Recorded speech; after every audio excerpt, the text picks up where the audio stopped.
Hi, welcome back to the Inside Track on Real Estate with the Decker team. And I'm Yetta Decker. And I'm Ken Decker. And today we've got some exciting update to share with you. Last week we would have chatted a little bit about something called Scavenger, and we're just reminding you, if you haven't yet registered, you'll want to. Ken, what more could you tell us about Scavenger? Well, if you like the idea of a car rally or scavenger hunts, especially with a nice big prize, because we're giving away a big prize, aren't we, Yetta? We are. $10,000. Yeah, $10,000. And you can register at ottawahomehunt.com. That's ottawahomehunt.com. You can register on there. It's free. It's August 18th. Yeah. Come out and have some fun. It's going to be all morning. And then we're going to just have a ball, come back at about 1 o'clock. We're going to find out who wins, and it's going to just be super.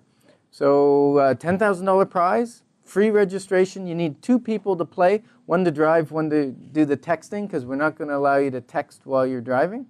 And it's that simple. It is that simple. It almost sounds too good to be true. So register at ottawahomehunt.com, and we're looking forward to hanging out with you on August 18th, especially throughout the morning, and having just a lot of fun and seeing who the lucky winner of $10,000 will be. And if you didn't catch that web address because you didn't have a pen or a paper handy, we will repeat it later on in the show, and so go get your piece of paper right now.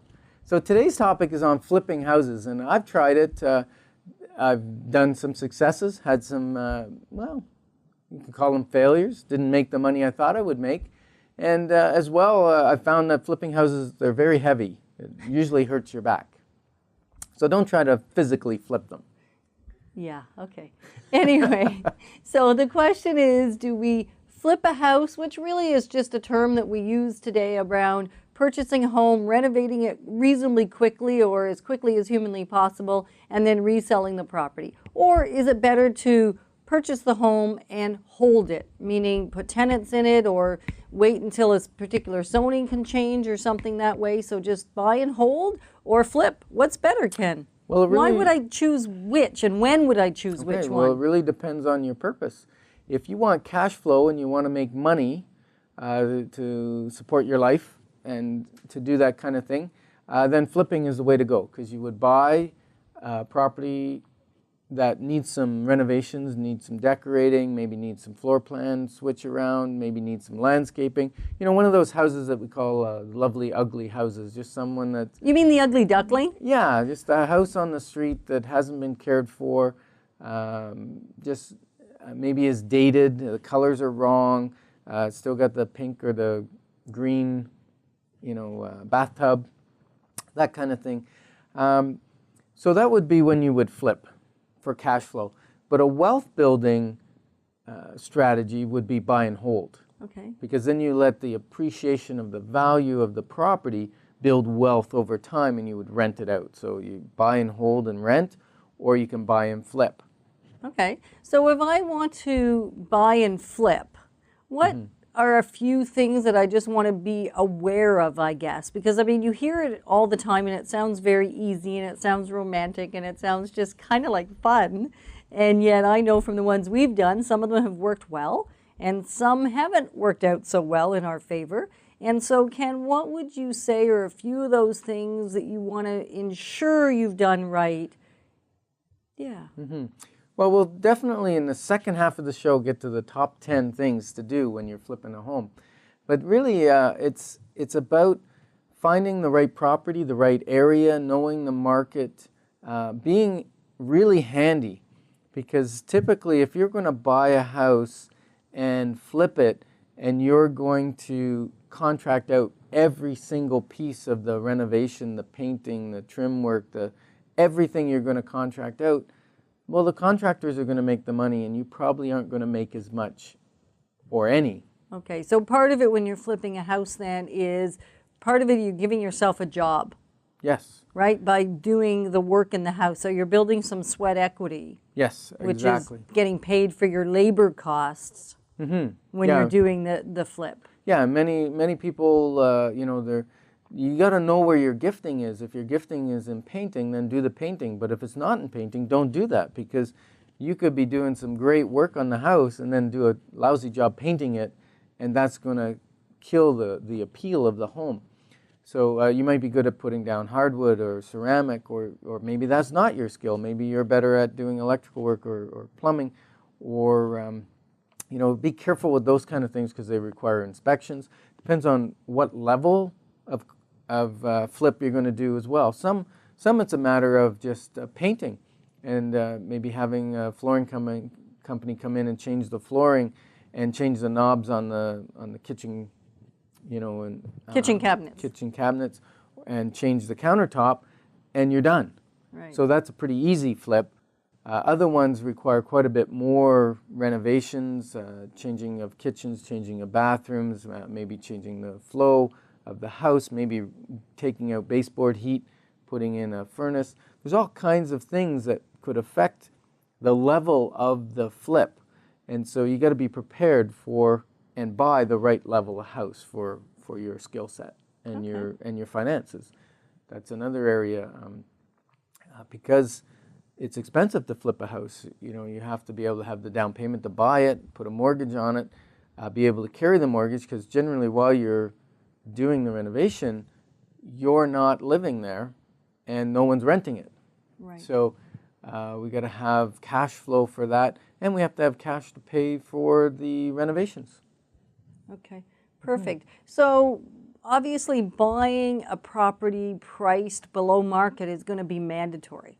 Because if it's priced at market, then I can't imagine I can renovate and still sell it and earn actually any money. Yeah, one of the rules for investing in real estate is, whether it's buy and hold or buy and flip, is that you make your money when you buy.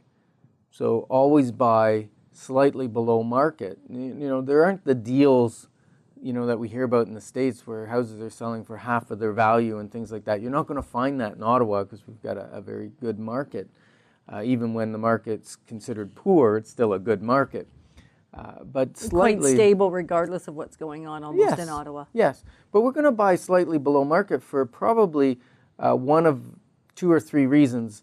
One is the condition of the property, which is what we're looking for. We're looking for a property that's in poor condition, Right. and people won't pay a premium for a property that's in a poor condition. They want to buy one that they can move in and go, oh, I don't have to paint, I don't have to do anything, I move my furniture and I can live here. People will pay a premium for that, and that's what you're doing, is you're taking a sub-premium house and moving it up to a premium house by doing the renovations, so someone can just move in. It's like moving into a new house. Okay, so it's important when we're looking at a flip that you don't agree to purchase something or really look at anything that has a hugely adverse location deficiency or a major structural deficiency, because those are things that you're going to have a really hard time recouping when you're flipping. Absolutely.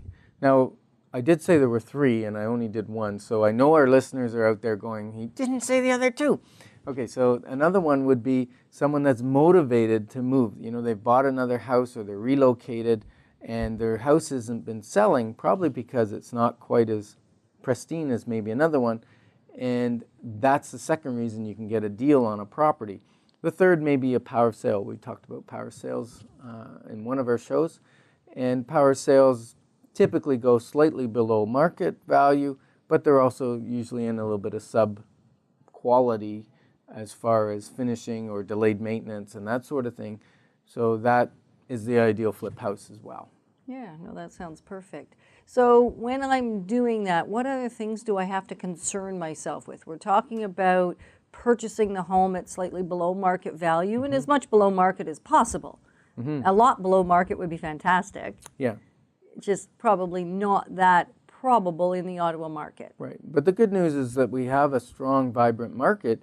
It's easier to sell it on the other side as well. So you might not make as much on the discount side, but you generally be able to resell on the other side. If you go into a market that is not thriving, like a market like Smiths Falls or something like that, you may be able to buy a property at significantly discounted prices, but then who's your market to resell it once you renovate? And will you have it? And how long does it take? Because carrying costs, the mortgage costs, the time involved, the insurance, the taxes, all of that starts adding up. So time is the biggest enemy of a house flipper. The faster you can flip the house, the less your carrying charges and the quicker you recoup your money and you can go buy another one. Right, and take your money out Yes. from the first one. So make some real money by doing it quickly. Okay, excellent. What about HST on the resale? What's that? Well, you're going to have to talk with your accountant because it really depends on the level of the renovation. If you buy a home and then just paint it and then resell it, you're probably not going to be into HST. But if you buy a home and you start changing the walls and total gut kind of thing and doing a major renovation. So it's substantially a new house. Yes, and also you start claiming HST on the materials that you're putting into the house, then the government might say that that house is subject to HST when it's resold because it's a significantly renovated or remodeled home. So it's almost like a new home is how they would be treating it. Yes.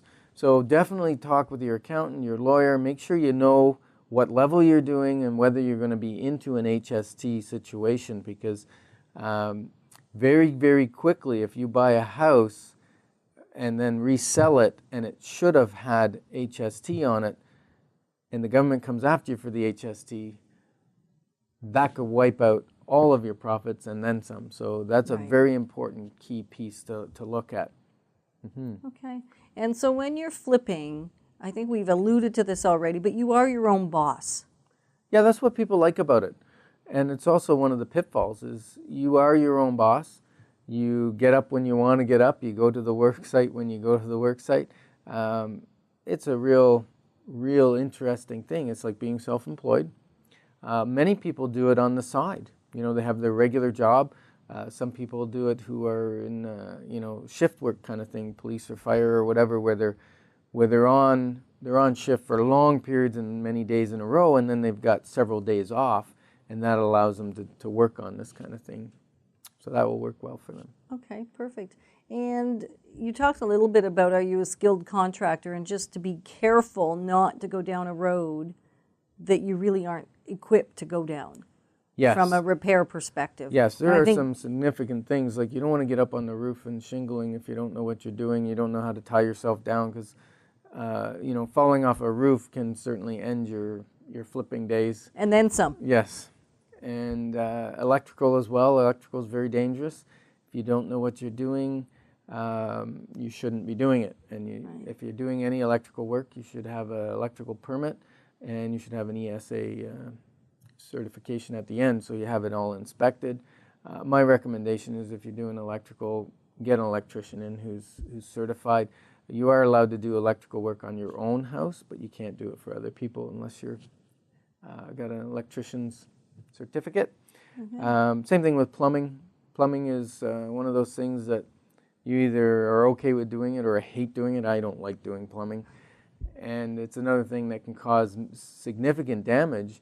If you're doing plumbing and then you're closing up walls and things and you get your house all ready to go and then you turn it on and it leaks, well, you're back to square one on some things. Maybe worse than square one. Maybe worse, yeah, because now you got to open everything up. You got to make sure you don't get mold or mildew. It's a big deal. So sometimes hiring a plumber, they're in and out fast as well, like a lot faster than I could do any plumbing, and that is going to save you time and time equals money.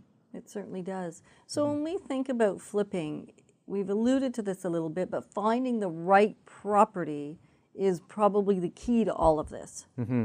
It's one of the hardest things to do with a flip. There's actually a fair demand for flip houses, and sometimes it's weird because, of course, it has to be put on the market at a very affordable price because of the condition, and when a realtor puts a property on the market at the right price, you'll actually find several contractors bidding with also people who want to just live in the house. And so it can get quite exciting when you have to really know your values so you don't get caught up in the frenzy of more than one person wanting the house. Yes. Know your values. Have a realtor working for you because quite often a realtor will find a home before it even hits the general MLS system through our search database or knowledge of what's coming up or realtors talking in the office. So we have a large network of realtors, and quite often that's going to help you find the right buyer. So I highly recommend, if flipping something that you want to do, contact us at 613-860-4663, and we'll sit down and have a consultation with you, see if flipping's really good for you, and we'll just really have a consultation. It's free, and at the end, if you want to work with us and we think we can help you do what you need to do, then we'll sit down and do that. Perfect. And so you're joining us for the Inside Track. If you're just joining us now, it's we're about halfway through our time with you. And today we're talking about flipping houses. And is this something that you ought to consider? And if you're already doing it, is this something you ought to consider have us help you with? And also just want to remind you that we're having a scavenger hunt. It is the OttawaHomeHunt.com is where you can register. You have the opportunity to win $10,000. The event is on August 18th, and you're not going to want to miss it. So we're hoping you will join us for that, and we get a chance to meet you in person. And if we already have, we hope we get a chance to connect with you again, which is always awesome. Hey, and you know what? If you don't win the $10,000, you get a free T-shirt anyways. Oh, well, there you go. Because it's going to be really cool, because we figure there'll be a few hundred people running around Ottawa in these red T-shirts with Keller Williams Solid Rock on them and our other sponsors, and then they'll be running all over the city, and maybe it'll be you that's running all over the city, and maybe you'll come back to our center, your phone will ring, and you'll be making $10,000. Yeah. Cash. Cash. Wow. Well, actually, we'll probably give you a check, because, Okay. you know. All right. But it's as good as cash. All right. Awesome. So we're going to talk now about the top 10 things to consider when you're flipping. So Ken, number 10, I guess. Are we going to do a countdown or a count up? No, we're going to count down. Count down. Okay, number 10. Number 10, manage the project. Money is in the details, and it's super important that you are doing two things. If you're the project manager of the flip, you need to do two things, and that is project management, making sure people are there when they say they're going to be there in the right order. Because that's one of the big things. If you, you don't want your hardwood floor guy coming in to refinish while the painters are there painting or something. So you've got to calculate the time at which your different contractors come in and the order that they come in, and then and how long they'll be there even. How long they'll be there, exactly. So it's all those timing and set. Because time is money. I said that. I'll say it a few times today. Time is money when you're talking a flip. And then quality assurance, because you've got to come in and make sure that your contractors are doing the job they said they would do, and that you're going to have a quality product when you're done. Now, I'm not saying it has to be super high-end, granite and all that kind of stuff in the kitchen. Maybe it does if that's the price range of the neighborhood and you've got to bring a house up. Oh, you're moving into number 9 now. Okay. Yeah, well, I'm just saying, quality assurance doesn't mean the highest level of product. It just means whatever you're putting in, it's cut properly, it's finished properly, it's caulked properly, it looks great. Right, and that is probably the biggest challenge there is, not just in flip houses, but in any real estate, when somebody has done their own work, or maybe they've even hired a professional that really isn't very professional, and the work is just not pristine. It's not particular. It's not well done. And people will say, wow, that's really old looking laminate, and maybe it was installed yesterday. Or that crown molding, that just doesn't look right. Well, it was put in 2 days ago, but the person that put it in just didn't cut the angles right, didn't put the putty in the little where the nails are, and didn't paint over top, or just not done well. Or maybe there's a bit of gap between the ceiling and the trim itself or the crown molding. So all those little tiny details, which just seem nuisance or like nonsense, I'm sure some of the time, they're huge. And that's what Ken's talking about when he talks about quality assurance.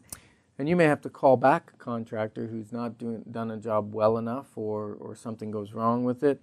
So be prepared for that. It's like building a new home almost.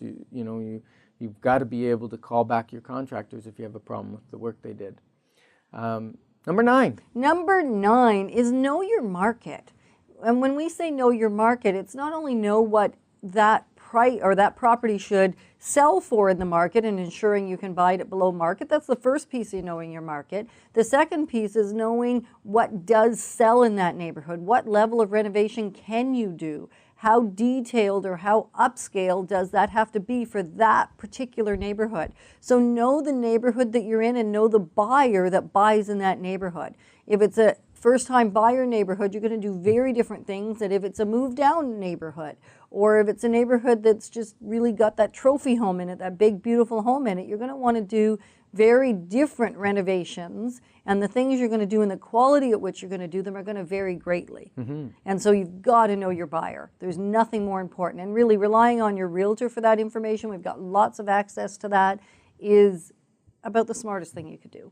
Yeah, because realtors work with buyers every day. And see what they buy know, where. They know, it's been many times I've gone into someone that's done a home to flip it, and they've done the renovations wrong.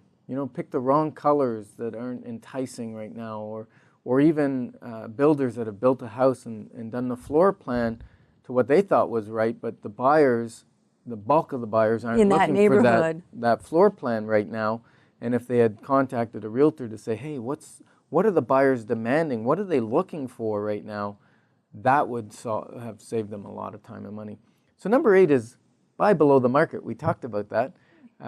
We're looking for that gem. We're looking for, well, not gem in quality. Gem in terms of the ugly duckling. Yes. I love ugly ducklings because people, generally speaking, don't have a lot of imagination. So often a buyer that's not purchasing for the purpose of flipping or investing in real estate will be somewhat more emotionally attached. And because they're more emotionally attached, they're going to say, oh, that color's just not right, or that wallpaper's really horrible, or that carpet, or that trim, or that's so dark. And really all it takes is changing around a few things, changing some paint colors, maybe changing the size of the light bulbs. It's something as simple sometimes as simply changing a curtain that's on a window and letting more natural light in. Cutting down a tree or a bush out front of the window that's obscuring a fair bit of the light could be all it takes. Yeah, it's amazing what you can do with light fixtures, just changing light fixtures that are dated or not sufficient to light a particular room. Updating the modern lighting is really significant thing with flipping a home. Yeah, so buy below market is easier when you buy something that's not attractive looking but structurally is really sound, and that's really how you typically would buy below market. And the number 7 rule? Number 7 is talk to and hire an experienced realtor. Don't do it on your own. Yeah. Local expertise is really important. Yeah, local. And number 6 is time equals money. Yeah. I said I'd say it again, didn't I? And again. Yes, so time equals money. The longer your flip takes, that is, the longer it takes to resell it, the longer it takes to actually do the renovations, the less money you're going to make on this flip. Now, one thing we didn't talk about earlier in generalities is just deciding, is it going to be a flip that remains empty, or are you actually going to move in? Because if you move in, your flip could take longer, because some people may move into a house for a year or two and then, update it, put some sweat equity into it, and then decide they're going to move on to another house. Now be careful, if you're moving into a house and flipping it regularly, like every 6 months or a year or something, it becomes a business and you're going to have tax implications because the government will say that that's not your principal residence, it's now a business that you're doing. But if you live in it for a couple years and then you decide, hey, I think I'd like a bigger house, I got some sweat equity in it, now I'm going to move up, that's fine. Right, exactly. And number 5 is spreadsheets. Ken is the king of spreadsheets, so that's really helpful when he's doing one of these. So spreadsheeting everything, because there's going to be surprises anyway. And so if you haven't done a spreadsheet and a really detailed budget analysis, you're going to run into a lot more surprises than you want. You're going to run into some anyway, however you mitigate or minimize them by doing a spreadsheet. Yeah, use an Excel spreadsheet or even a manual sheet. You've got to have a budget. You got to know what you paid for it, what your carrying costs are, what your expenses are. And then one thing I've noticed, I know you've noticed it, Yetta, because I renovate some things, and I always underestimate how long and how much it's going to cost. So I would say inflate your time and your costs slightly. At in your, least in your 20%. In calculation. Ken's case, I request 50%. However, a sort of a minimal increase of at least 20% in terms of time and money. And number 4, keep extra money around. which is really what we're talking about here as well. Because you need capital, you need to be able to pay your contractors, you need to be able to have money for those unexpected things. And what if it takes a little while longer to cover the carrying costs, right? So you really need that money sitting there, because I've seen projects that get halfway through, they run out of money, the bank takes the property back over, and everything is lost from the point of making money on a flip. Because flips are hard work, you'll want to make money doing it, so make sure you have some cash reserve for that. It's not just a hobby. It's not a hobby. So number 2 is investigate your hidden costs that could come and sneak and bite you a little bit. That's number 3, Yetta. Okay. Number 3, Yep. understand all the hidden costs. Yep. Number 2, Number 2 is it's money first, house second. Get the down payment, get your mortgage approved, so that you know that when the right property comes up, you can buy it. Because many times contractors are buying these flip houses, they're not even putting finance or home inspection clauses in, because they're contractors. They walk through the property, they know exactly what they're going to do to it. They sometimes bring a ladder with them, and we ask the seller if we can go up in the attic or whatever. They know exactly what they're running into, and they're putting in a bid on that house, typically, frequently, without home inspection or finance clause, and they're just cash on closing. because that's part of how you get it for less money too. Yes, That's exactly. part of making it very attractive. And number 1, and we have said this again and again and again, it is a business. Yeah, it's a business. Treat it like a business. Make sure you're doing your paperwork, your finances. Everything is done like a business. And then report the income to the government, because it is a business. You're making income, and you want to pay your taxes on that. Again, unless it's your principal residence, And you're living there for a period of time, then that wouldn't be the case. that wouldn't be considered So that. thanks for joining us on the Inside Track today. I'm Yetta Decker. And I'm Ken Decker. And today we've been talking about flip houses, and we just want to remind you about Scavenger, an exciting adventure for you to join us on, and it is going to be on August 18th. And if you want details, take a look at ottawahomehunt.com. ottawahomehunt.com. And this scavenger hunt is brought to you by Keller Williams Solid Rock Realty. And we're just going to have fun. You could win $10,000. At the very least, you're going to get a goodie bag with some coupons and some bottled water in it, and And a T-shirt. And a T-shirt. Let's not forget about for our each of the T-shirt. participants. We do it in participants of 2. You need a car, a cell phone, 2 people over the age of 18, and you're going to get a little shopping bag full of goodies. It's going to be a heck of a lot of fun. I'd love to see you out there on the August the 18th. In the morning. So join us. You can connect with us at 613-860-4663. If you have questions or just want more information, 613-860-HOME. And again, if you have questions for the show, we would love for you also to send those into deckerteam@chri.ca. And you can even ask us questions through that website if you have anything in relation to the home hunt or anything else around real estate, flipping a property. Call us. We'd love to chat with you about it. Thanks for joining us today on the Inside Track on Real Estate. It's been our pleasure once again to connect with you. Yes, until the next show or until we meet in person. Bye for now. Bye for now.